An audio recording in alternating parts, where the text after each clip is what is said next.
जय हिंद दोस्तों। आज हम बात करेंगे पूर्व जो वित्त सचिव हैं सुभाष गर्ग से जब पूछा गया कि 8वां वेतन आयोग कब तक आएगा। जी हाँ दोस्तों, तो उन्होंने साफ बोला कि लगभग 1 साल के बाद ही इसका कोई आने की संभावना है, क्योंकि अभी तक गठन की मंजूरी तो मिली है लेकिन उसका सदस्यों का अनाउंसमेंट तक अभी तक नहीं हुआ। जी हाँ दोस्तों, और जिस दिन उसका अध्यक्ष पद का अनाउंसमेंट होगा, सदस्यों का अनाउंसमेंट होगा, उसी दिन से उसको काउंटिंग शुरू हो जाएगी, 0 डेज शुरू हो जाएगी। जी हाँ दोस्तों, इसीलिए उनका कहना था कि अभी तो शुरुआत नहीं हुआ इसका, क्योंकि अभी अध्यक्ष पद का अनाउंसमेंट होना बाकी है।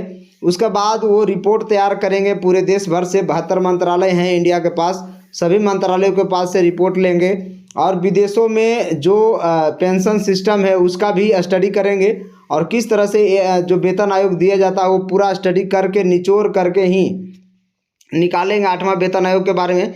फिलहाल आपको बता दें कि 37,440 रुपया होगी न्यूनतम बेसिक।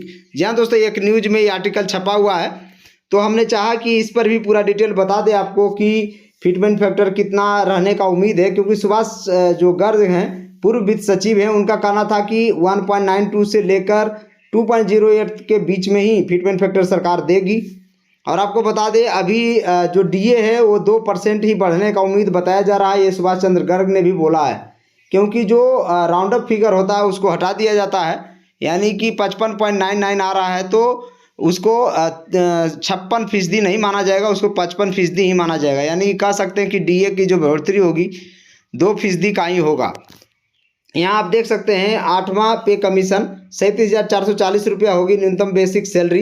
1 करोड़ कर्मचारियों को ये सैलरी स्ट्रक्चर आपको बताने जा रहे हैं कि प्रधानमंत्री नरेंद्र मोदी ने 8वें वेतन आयोग की मंजूरी दे दी है, लेकिन जो कर्मचारी उसमें खुशी का लहर तो जरूर है, लेकिन अभी तक उसका अध्यक्ष पद का अनाउंसमेंट नहीं हुआ। लेकिन बात आपको बता दें कितनी बढ़ेगी सैलरी, वेतन आयोग में क्या बदलाव होंगे, वो पूरा डिटेल आपको बताने जा रहे हैं कि 8वां वेतन आयोग जो होगी कितनी बढ़ेगी सैलरी। केंद्रीय कर्मचारियों को उम्मीद है कि उनकी सैलरी 108% तक बढ़ सकती है। जी हाँ दोस्तों, 7वें वेतन आयोग में जो न्यूनतम बेसिक सैलरी था 18,000 रुपये था लेवल 1 कर्मचारी के, 8वें वेतन आयोग में यह न्यूनतम जो बेसिक सैलरी होगा 37,440 रुपया होने का संभावना है।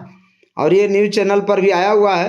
आपको बता दें सैलरी स्ट्रक्चर जो 8वें वेतन आयोग के लागू होने के बाद जो ग्रेड पे है विभिन्न कर्मचारियों को सैलरी में काफ़ी इजाफा देखने को मिलेगा।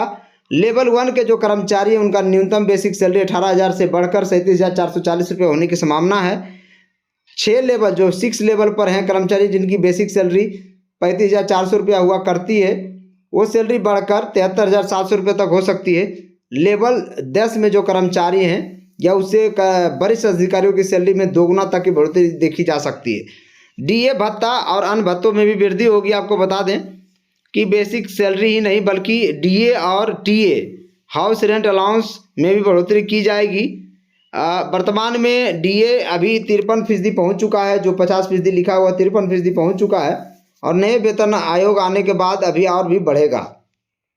8वें वेतन आयोग अभी तक सरकार ने इस पर कोई आधिकारिक घोषणा तो नहीं की है, लेकिन वित्त का जो विशेषज्ञ हैं जैसे कि पूर्व वित्त सचिव आपको बता दें सुभाष चंद्र गर्ग ने भी जो बोला है कि करीब 1 साल का वक्त और लगेगा। 2026 में 1 जनवरी 2026 से 8वां वेतन आयोग को लागू होना है। यदि यह लागू होता है तो करीब 1 करोड़ सरकारी कर्मचारी और पेंशन भोगियों को सीधा फायदा होगा, जिसमें से 65 लाख पेंशन भोगी हैं और 49 लाख सरकारी कर्मचारी है। आपको बता दें कि 8वां पे कमीशन आने से सरकारी कर्मचारियों में बहुत बड़ा सैलरी में काफ़ी बड़ा उछाल आने की संभावना है। न केवल कर्मचारियों की जीवन शैली में सुधार होगा बल्कि अर्थव्यवस्था भी चल पड़ेगी और मजबूती मिलेगी। अब सभी की नज़रें सरकार की आधिकारिक घोषणा पर टिकी हुई है, जिससे पूरे देश में सरकारी कर्मचारियों की बड़ी राहत मिल सकती है। जी हाँ दोस्तों, आपको बता दें इसी के साथ साथ कार्मिक मंत्रालय में अभी कुछ दिन पहले ही बैठक हुआ था।